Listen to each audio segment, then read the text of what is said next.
শুভ দুপুর বন্ধুরা। আজকে দুপুরে রান্না করছে হচ্ছে ভাত, আলু আর কলার মোচা দিয়ে একটা ঘন্ট।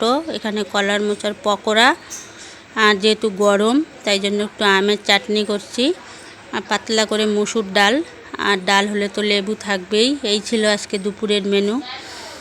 খেতে খেতে আমরা বিভিন্ন রকম গল্প করতেছিলাম।